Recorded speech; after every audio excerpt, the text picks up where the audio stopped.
everyone. It's that time of the year where it's time to reveal my 2025 NRL ladder prediction. Welcome back to the channel of Proenzo Vids.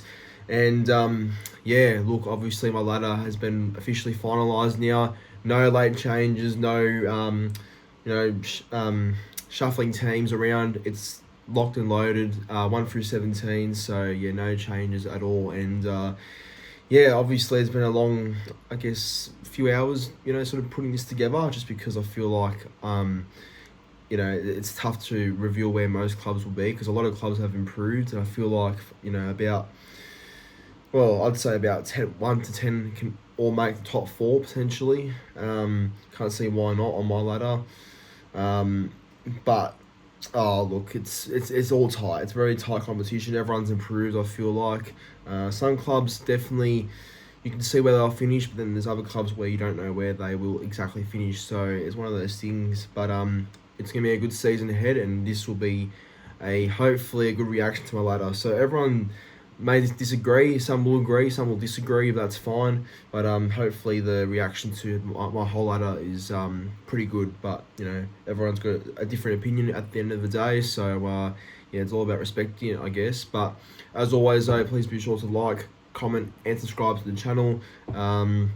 Yeah, hope you all enjoyed the content, especially if you are a new viewer to this channel. And yeah, just sit back and enjoy my ladder.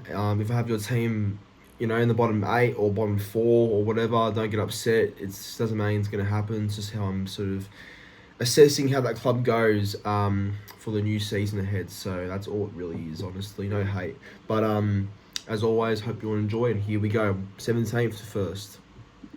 My wooden spooners, I've got the Newcastle Knights. I think Newcastle have such a great crop of players. Don't get me wrong, but there's something that's telling me that Newcastle just don't have the extra sort of length to go a bit higher in 2025. I know so far this decade's been really good for them, because they've been in the 8, I guess, three times out of actually no, 4 times out of 5 they've been in the top 8 in the 2020s decade. But look, I think for Newcastle this year it's going to be a bit different. I think Adam O'Brien's really on the chopping block. He's under a lot of pressure. I can't see Adam O'Brien surviving, to be fair. Something's got to give eventually. And I feel like Adam O'Brien might be the first coach sacked of 2025. Obviously Ponga stays fit and all that, they could definitely finish a bit higher than last, but I don't know what's happening with their halves pairing. Their halves pairing is so hard to predict. You've got Jackson Hastings, Tyson Gamble, Will Price, even talking about fingers crossed them being there. Jack Cogger, I don't know, too many options, and obviously it's going to cause a bit of issues if they can't find the actual pairing they want, especially when Adam O'Brien doesn't really know how to stick and stay with an actual halves pairing. That was proven last year too. Yeah, their 4-pack's alright, but I think losing Daniel Saifidi will be a big loss for them. He's been there for a long time now, being a real leader. I know he definitely can be inconsistent, but I think they lose a lot with his drive and what he brings to that 4-pack. Leo Thompson, leaving too. Don't know if his mind's really going to be on Newcastle for the rest of the year, especially when the Bulldogs have offered him a long-term deal with good money probably, or less money he might have taken there. I don't know, but you know what I mean. I feel like it's just not really a team that will go so well this season. They could finish higher, like I said, but the whole Newcastle team, I just don't really feel much about them. So, yeah, I don't know how they're going to improve, especially with no real big signings either. So, I've got Newcastle coming last. In 16th place, I've got the Gold Coast Titans. Now, look, obviously this one was a bit tough to do, only because the Titans definitely have a great forward pack. I mean, that's what the Titans have going for them, is a great forward pack. If Tino stays fit, if RCG hits some form like old form he used to perform at, they could be really, really dangerous, the Gold Coast Titans, not going to lie. But I don't like their backline. Their backline is so puzzling and hard to just get a read on. I mean, look, Keanu Kenny at fullback, that would be good for them. I feel like he's definitely going to be a long-term player in this game for sure. The halves, I don't get it. What's it going to be? Brimson or four off the bench and get Campbell Brimson? That sounds worse to me. I don't like a pairing of Campbell and Brimson in the halves. No real leader or halfback there. 2 running players. So, They've got to keep Foz at 7, I think, but I don't know. Foz can only do so much, outside of 4, and there's no real direction there, especially when leading a team. Like, in terms of, like, being a director on the field, apart from 4, and they've got no one else in that back line. Got some speed in Brian Kelly, Lofiano Khan-Pereira, Keanu Kinney, and all them, but, yeah, I don't know. I don't think Titans are really going to strike me as a team to watch in 2025. And look, this is not hate, obviously, but it may seem like it, but no, it's not. Des Hasler, I don't think Des can get the best out of him. Everyone was saying Des will get Titans back to the top 8 last year. Well, what happened there? Titans started the 0-6 under Des. So, apart from RCG, they've signed no one. So, I don't know how they're going to improve. Their depth isn't that great either. So, I could be wrong, but I don't really think Gold Coast have much to prove in 2025. So, I've got Gold Coast coming in 16th. In general, does not have enough talent to get them to where they should be in the finals. I mean, look, Christian Wolf is a great coach. Obviously he's coached Tonga and has had some good times there. Coach St. Helens to a couple of championships, obviously. And as a Saints fan, I've seen what he can do for a team. It's really good and remarkable. Obviously, with Wayne leaving, I feel like that leaves a big hole in a team like that. Obviously, every club that Wayne's left haven't really been the same after his departure.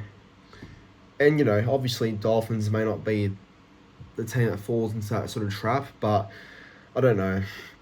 I think Dolphins are still missing a lot of good players in that team. I think they're missing a really good premier front rower, maybe another back rower. I think Kafusi, Kenny Bromwich, Mark Nichols, all these guys are coming of age. I can't really see them doing much with an aging forward pack. I don't know. I don't rate that whole forward pack in general. Obviously, there's some good players in that team. Like, obviously, Isaiah Katoa will be another one to watch out for in 2025. So will Hammer, Jack Bostock, who will get better as a player.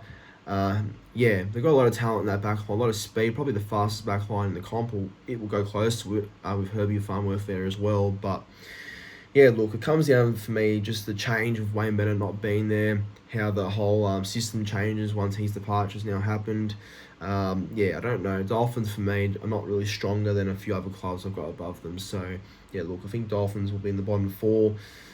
If they made some better signings in the off-season, I think I would have had them higher, but I don't know. I think it's more of a rebuilding stage for the Dolphins. They're still at that stage where they're still building as a club, and especially being a new franchise. So, yeah, look, I think Dolphins finish 15th on my ladder. And now, rounding up the bottom 4, I've got the New Zealand Warriors coming in 14th. I think the Warriors, for me, I'd love to see this team go well. Don't get me wrong. This team is a team that I really enjoy watching when they're playing great footy. But I just don't know how they can replace Fanua Blake, Sean Johnson, Jazz Tavanga, Marcelo Montoya. Like, these, and Tyler Harris especially, like, these guys have been a real, I guess, connective group for a long time, that Warriors team. Like, these guys have been at the Warriors for a very long time and have set standards and have been great players in their own way for the Warriors. And they haven't really signed anyone to replace them, man. Like obviously Tanner Boyd's and James Fisher-Harris is the big signing, obviously. I think Fisher-Harris will be huge for the Warriors. Him and Mitch Barnett might actually make them a bit more of a higher ranked team if them two can get the ball rolling. But look, they've got no real halves. I mean, Metcalf's good, but then I don't trust Tim Martin being a full-time 7 either. Their fullback situation is confusing. Like, who's going to be their fullback? Nickel Klukstad, Tane Tuapiki, or RTS? I just don't know.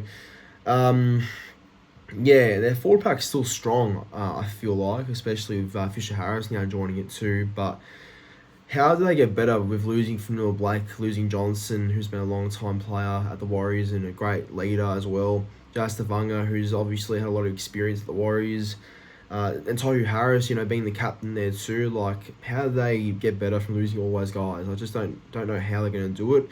They might shock people, but for me, I don't know. The Warriors, for me, are just in for another year of missing the finals. I mean, Webster's a great coach, but, I don't know. Warriors are still at a stage where I feel like they need to just build and be better. All right, in third and eighth place, I've got the St. George Illawarra Dragons. Now, the Dragons, for me, are a team that I feel quite intrigued watching in season 2025. Just because of the Dragons, I feel like are a team where they've made a couple of good signings, like Val Holmes, Cook, Gutho. Lachlan Ilias will be a very interesting pickup for the Dragons, but I like it, though. I think he'll go well under Shane Flanagan. But yeah, I think Dragons 4-pack is going to be the one that holds them back from doing anything great. Flano as a coach will definitely get them a lot better in his second season there. But until they get better forwards, I just don't think Dragons will do much, man. I like James Sewer, I like Luciano Leilua, I like Tom Eisenhuth, who's a hard-working player, but I don't think those guys are going to really set much difference for a team like the Dragons. I think Dragons will definitely be getting a few wins this season for sure. They're not going to struggle or get the wooden spoon like people have suggested. They're a lot better team than that, but I can't see much improvement. I think Guffo will bring good leadership there, so will Cook, and Val Holmes looks a lot fitter this off-season, so he'll be a big upgrade on a couple of players in that back line. But losing Ben Hunt and Zach Lomax, who were pretty much the glue to that Dragons team for a long time. I know people will say, oh, how were they the glue if they were two players who wanted out of the club, especially, how they all both got released, especially under contract, both of them. But, they're great players. It's hard to replace guys like them in a new season where they've obviously stood out because they do so much for that club. So we'll see how the new recruits go replacing them. But, I'm not sold on Dragons just yet. But I think they'll definitely be okay. So I've got them 13th this season. In 12th, it's a big drop-off for the Roosters. And I feel like with the losses they've got, how are they going to get better? I think Roosters will come 12th in my opinion. Their backline is the biggest issue for me. Like Tedesco, Tupou are all fine, obviously, and I think Sam Walker will definitely help the Roosters a lot, and Dom Young. But their centres are not really clear for me. I can't see a centre pairing of Billy Smith and Mark Nawaqanitawaze really doing much. Having Chad Townsend be the halfback alongside Sandon Smith for the first few weeks of the NRL season, I don't like that combo at all. Townsend's obviously a great person and a great YouTuber too, but I don't think Townsend's gonna prove much being a leader. That team, he just doesn't have it anymore. Obviously Brandon Smith's gone for the first part of the season too, I believe, so that's why Connor Watson might be their starting 9. But no Jared, no Manu, no Suoli, no May, no who else? No Kiri. These are guys that have been at the club for a very long time now, and how are Roosters going to get better? Are losing all those players? I think Roosters have to accept that this might be a real struggle streak type year, and then maybe 2026 if they get a couple of new signings, they'll be up there yet again. But I think the fans have to accept that this might be one of those years where they really got to build from scrap and just try and get some wins, but I can't see it happening.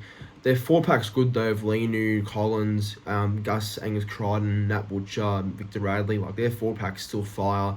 It's just I feel like losing a lot of those players. I don't think the same sort of impact will be there for the Roosters, which is why I think they'll drop from the top 4 to 12. I know that's a big drop, but it's one of those things. Unfortunately, I don't trust the Roosters this season, so I've got Roosters coming in 12th.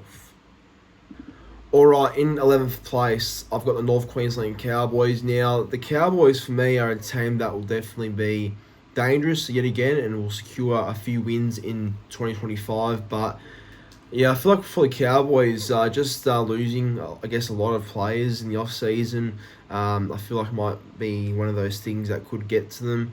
I know it may not seem like much, and maybe these players could be easily replaced, but they are a bit younger. Obviously, Robert Derby, Jackson Purdue, Vilea, who I'm not too sure about, and a couple others. Cowboys do have some great juniors up there, but it's going to be a bit of a different sort of season, I feel like. Just having a lot more rookies and experience in that Cowboys lineup, it might just be one of those things where, inexperience might come and get to them in some crucial games this season. Look, Kyle Felt, a long time, hero at the club. Got Jake Granville, obviously a long time player there. Those guys have been big communicators in that Cowboys team for a long time now. I mean, I feel like having not having their voices there anymore might be a bit of a different sort of thing for the Cowboys. May not be, but I feel like just in terms of culture wise, losing those guys, it definitely sets things a little bit back in terms of morale and whatever.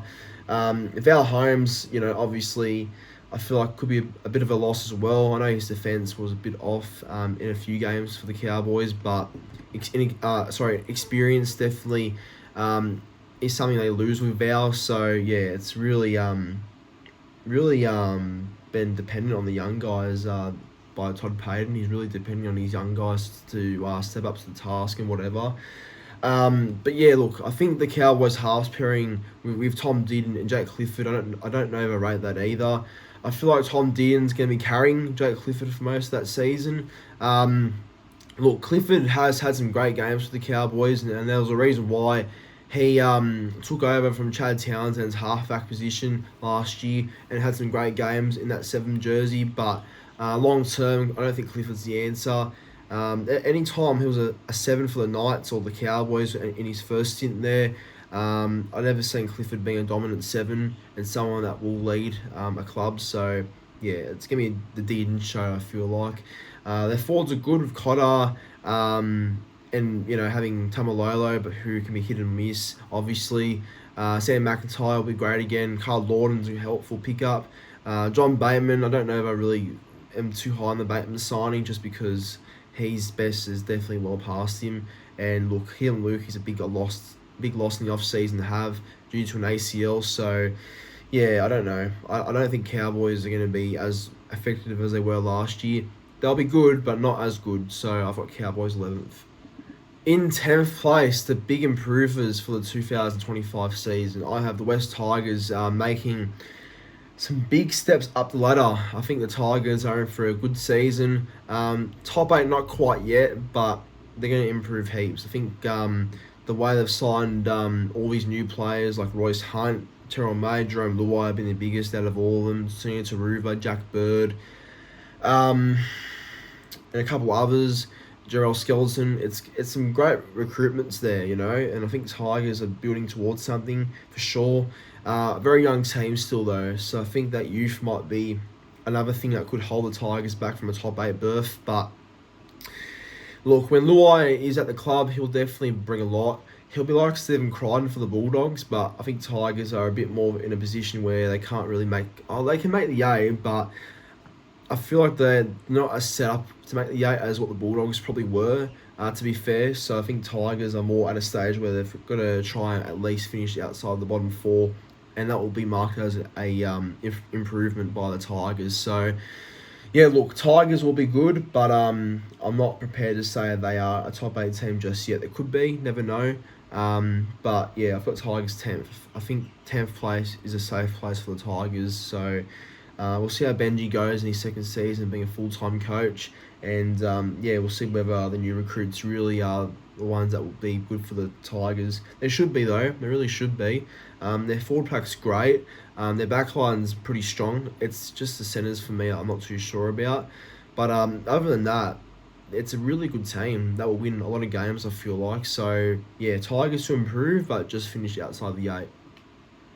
Now, 9th place, the place that no club wants to finish, that is the Parramatta Eels spot, I reckon, for this season. Now, I was very high in Parramatta, actually, believe it or not. I was actually really high in Parramatta. I think Jason Riles is a great coach, and he'll definitely bring a good philosophy there.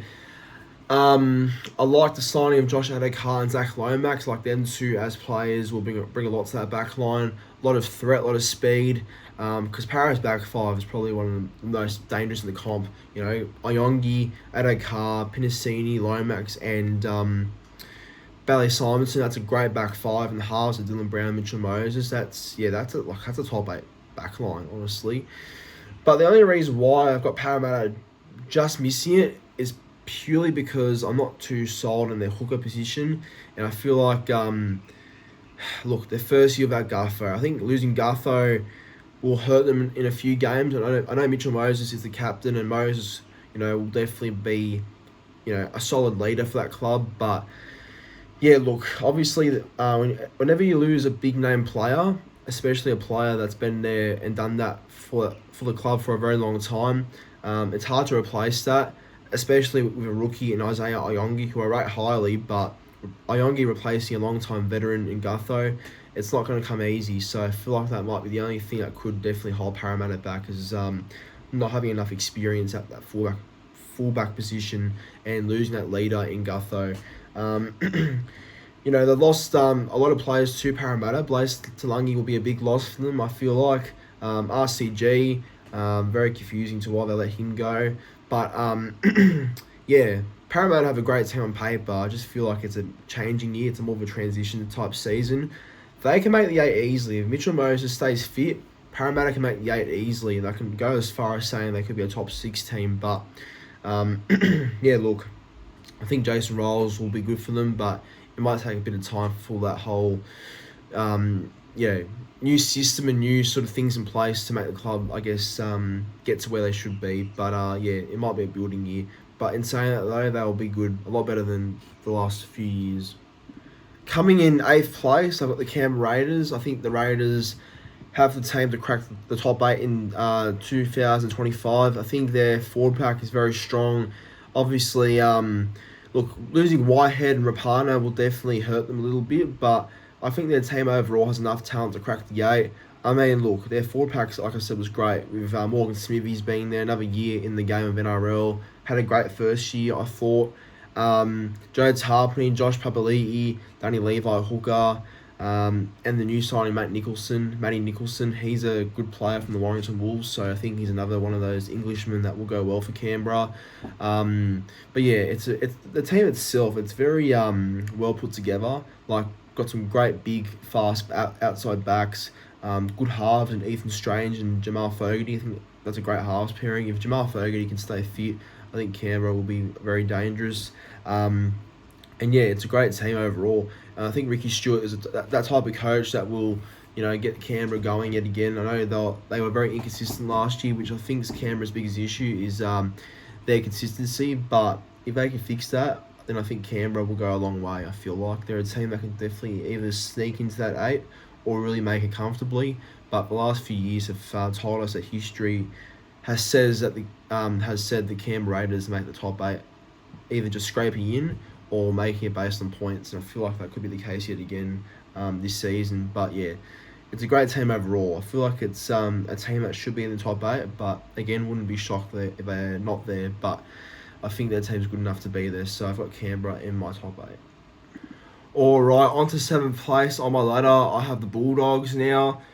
The Bulldogs, for me, are still a top 8 team. I think after the way they played last year, they have to back that up and bring that same mentality of having a reasonably small pack, but definitely a pack that played to their best and absolute hardest. And that was a real, I guess, green light of their season. That no matter how small or how hard the challenge was, the Bulldogs really took it on board and really played their best footy when adversity was against them, I felt like. But yeah, the problem with their small 4-pack was I felt like they got quite exposed towards the back end of the season. Like, they really got manhandled by the Cowboys.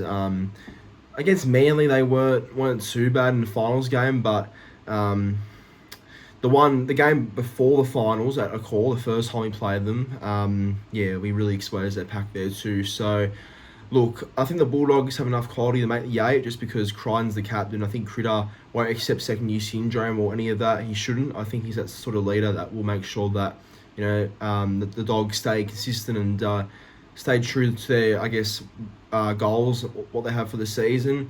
I think Cameron Serrato is a good operator too, so he should be, also someone that keeps the Bulldogs accountable and, will keep them in that same sort of spot in the finals.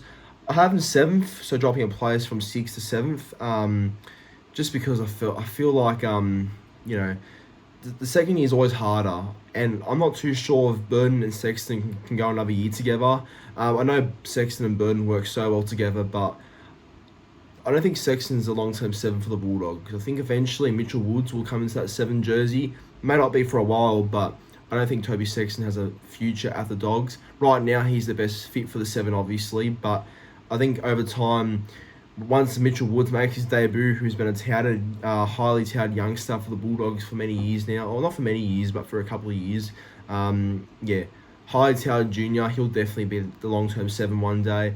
But Bulldogs have the team, great forward pack and great backline too, so a very well even team like Canberra, and they really pride themselves in hard work, and I feel like they will still make the finals this season. Coming in 6th, the team that had the terrible drop-off last season, they will eventually come back and they will be better than ever. I have the Brisbane Broncos coming in 6th place.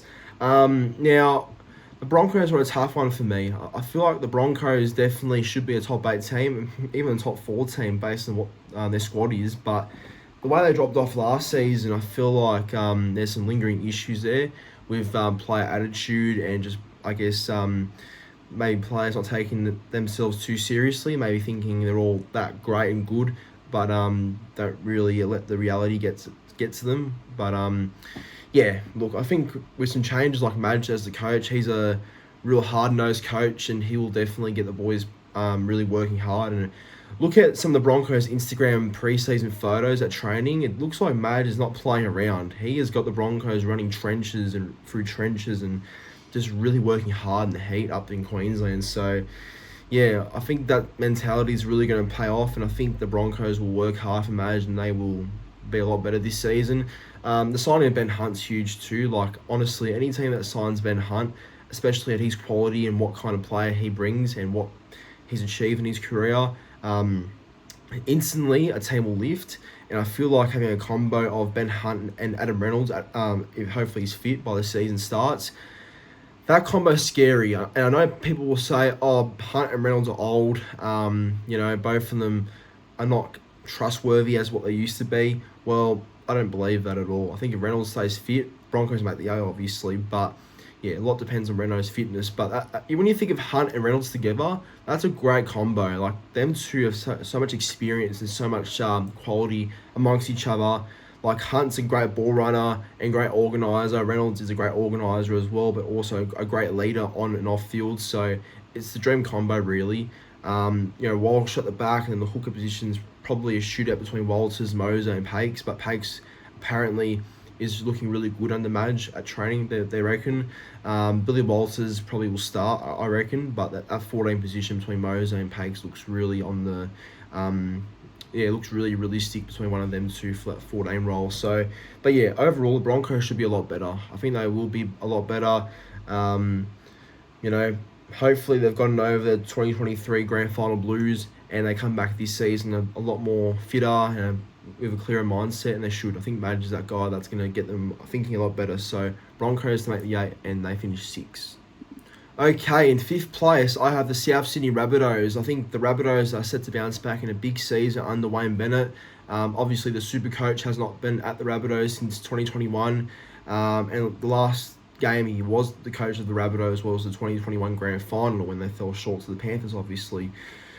But look, every time that Wayne's been at Rabbitohs, they've played finals, they've been a top 4 team, they've been a really great team. So, expect the Rabbitohs to be back under Wayne. Obviously a fully fit Tavita Totola and a fully fit Campbell Graham makes them instantly a better side when them two are available. I know Campbell Graham has hurt his hand again, or I think that's the first time he's hurt his hand, actually. I think that's his first time hurting his hand. But, I think Campbell Graham is a big in for the Rabbitohs either way when he's fit. And Totola is obviously a real leader in that forward pack. So once them two are fit, South should go a lot better.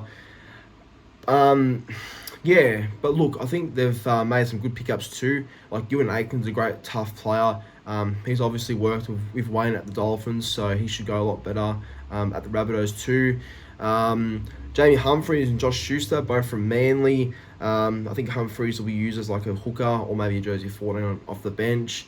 Schuster probably is fighting for a spot, but I wouldn't be shocked if he's off the bench maybe as a utility potentially, or just a bench back rower.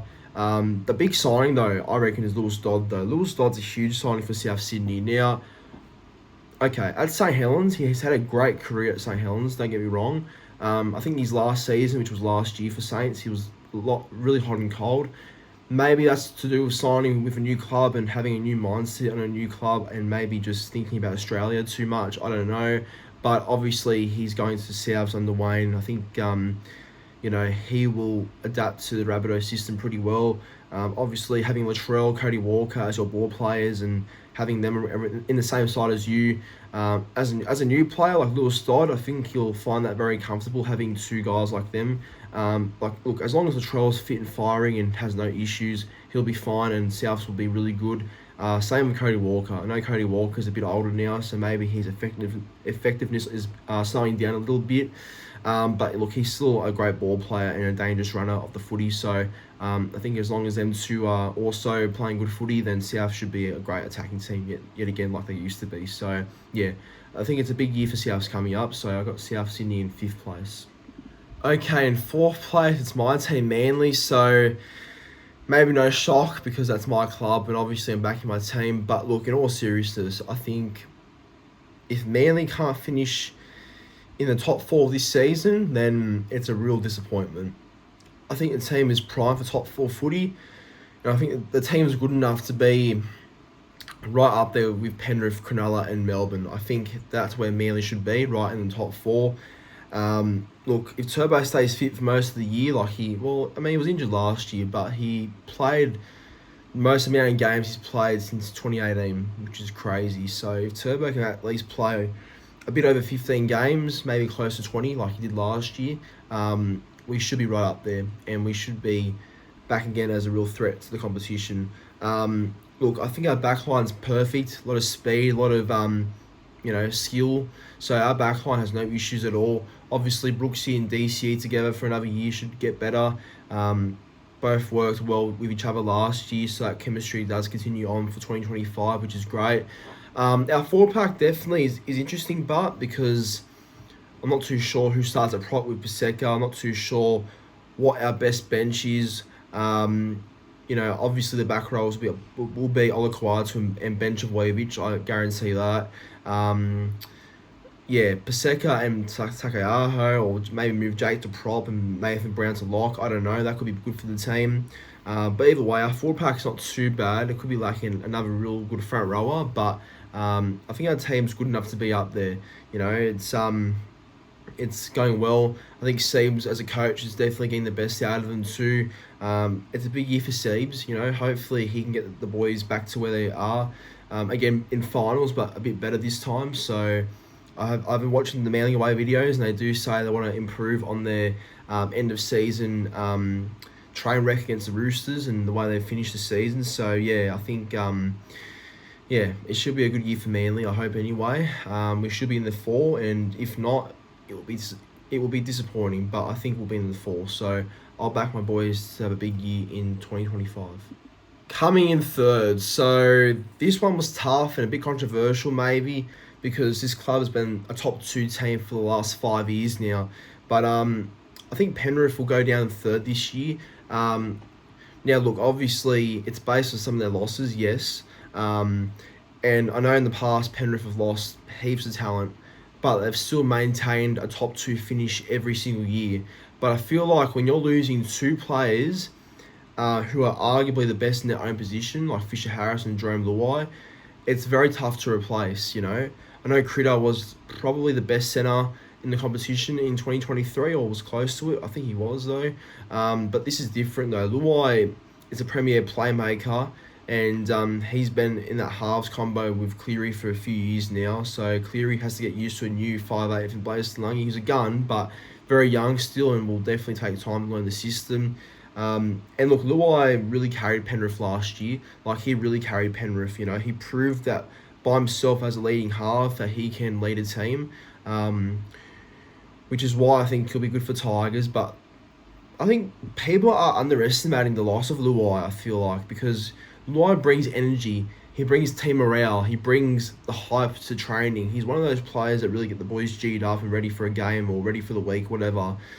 So they don't have that same energy anymore. And it's the same with Sia and Taruva. These guys bring energy, and they are the ones that pump up the boys and whatever, Used to be Spencer Lenu, Critter, Toto all together that bring energy to the club. Toto's still there, but obviously they're losing a lot of players that would get the boys G'd up and really ready for a big game and whatever. So I don't know. It's just that excitement. Excitement players are gone, and I feel like Luai is the big one just because his service is great and he's obviously a real team motivator. So we'll see how Cleary goes by himself this time. James Fisher-Harris is a huge blow for Penrith though. Like, Leota will be okay by himself, I feel like, but no one's going to replace an alpha prop like Fisher-Harris. Like, that's a really tough one to replace, Lindsay Smith will replace him. I'm not sold on Lindsay Smith. Look, Lindsay Smith is a great hard-working player. Do not get me wrong, but he is no way in the same caliber as James Fisher-Harris. Like, there's no way. So, obviously, Smith has a lot to prove, but I think, Fisher-Harris, you can't replace that. So, we'll see how Penrith go without him. Obviously, they've signed Isaiah Papali'i too, who's a great player. If he can get back to his Parramatta form with the Penrith Panthers, then it's a great bargain signing. Their team's still good though. Like, even though Taruva's gone, they've got Casey McLean, who's a top young rookie winger. Edwards is still there. Cleary, Tungo, Bizarre, Yo, Martin. So it's such a great team still. Like, despite all of his losses, Penrith have such a great, well-rounded team. But I feel like they'll drop at least one spot in season 2025. Alright, coming in second place, I have the Cronulla Sharks. I think it's time for the Sharks to really up their game this season. I think with the addition of Anna Blake, it should make their team a whole lot better. The Sharks have had pretty much the same squad for many years now. Like, that back line of Kennedy, Katoa and Mulatalo on the wings, Ramian and Kyle Ero. That's a really great back five there, and they've all been together for many years now. Braden Trindle and Nico Hines together in the halves yet again for another season. Both of them, I guess, had concerns early 2024 about if them two as a combo are too similar, but they worked just fine last season. So I'm expecting both Trindle and Nico Hines to have great seasons yet again. But yeah, look, as I said, it's now or never for Cronulla. I think this team, this crop of players they've got has to win a comp very soon. The biggest issue with Cronulla is that they can't compete with the big clubs. Like, I'm talking Melbourne. They can beat Melbourne and Penrith, but they can't do it, unless there's injuries or something. I think they beat Melbourne last time in Melbourne. That was more of a real good effort to beat them, because I don't know if Melbourne had anyone out in that game at Amy Park last season where the Sharks pulled off that upset. They can't beat Penrith. I think the last time Sharks actually beat Penrith was 2018, I believe, or maybe a bit earlier, but I can't remember. But yeah, the Sharks' biggest challenge is definitely, proving that they can be a top team. Like, obviously the Roosters are going to drop off with all the players that they've lost, which really leaves Melbourne and Penrith as the premier clubs in the comp. So the Sharks should be right up next to them too, I feel like, because they are underachieving a little bit, I feel like, making finals but making no real impact. So with Fonua Blake signing, I think Sharks fans are hoping that he signing just makes them a whole lot better, which it will, I reckon. I think Fonua Blake's another Andrew Fafita, very similar, in terms of impact and just being a real leader up front. Fonua Blake reminds me of the Sharks' Andrew Fafita. So not really comparing the players, but I'm just having a feeling that's how it's going to be for Fonua Blake, being that real prop leader in that Sharks forward pack. And yeah, look, the Sharks have not lost much. I mean, Royce Hunt, they've really lost as a notable departure. But other than that, haven't lost much. So I'm expecting Sharks to have a good year in 2025, which is why I have them in second place. Now, lastly, at first place, it's a no-brainer for me. It's the Melbourne Storm. I think the Melbourne Storm are in for another big year. If they win the comp this year, it wouldn't shock me. They've got the best team in the comp, I reckon. Best spine in the comp with Happy, Munster, Hughes, and Grant. That's a fantastic spine right there. How that spine has not won a comp altogether is crazy. I mean, the other three have. Grant hasn't, though. Yeah, look, Melbourne should be up there again. I know the heartache of losing to the Panthers in the grand final might hurt them a little bit, but I don't think Melbourne are like a Rabbitohs, like a Parramatta, like a Broncos that will suffer second year syndrome. Melbourne aren't that team. Melbourne have had a system for a long time now that's kept them up the top for many years, and that system is very strong. So expect Melbourne to be a top 2 team yet again, as long as injuries are kind to them, and yeah, they'll be competing for another comp this season too. Look, how did Melbourne get worse? Honestly, they've signed Stefano Tuamanu, who's a shining light out of that Tigers team. He'll be like Sean Bloor, I reckon. Goes to Melbourne from a really bottom-dwelling system like the Tigers, and goes to a premier team like Melbourne, who will get the best out of him. I think Stefano is going to really have a big year at Melbourne. I can see it already. Melbourne have a great forward pack, great backline too, and their depth's very strong as well. So Melbourne have it all really. Look, I'm not predicting a premiership winner just yet, but if Melbourne don't win the comp this year, it's a big what the F, I reckon. So, yeah, Melbourne are definitely in for a big year. And, Bellamy as coach, for another season, he's the man, Bellamy. He's the man. He's the right coach to take them going forward. So, Melbourne should be in for a big year. So, but, yeah. Look, that's my 2025 ladder prediction. Do let me know if you agree or disagree with a few predictions. I have a feeling not everyone will agree, but some will, and that's fine because I like seeing different opinions. But share yours in the comments down below. But as always, like, comment, and subscribe, and have a good rest of your night.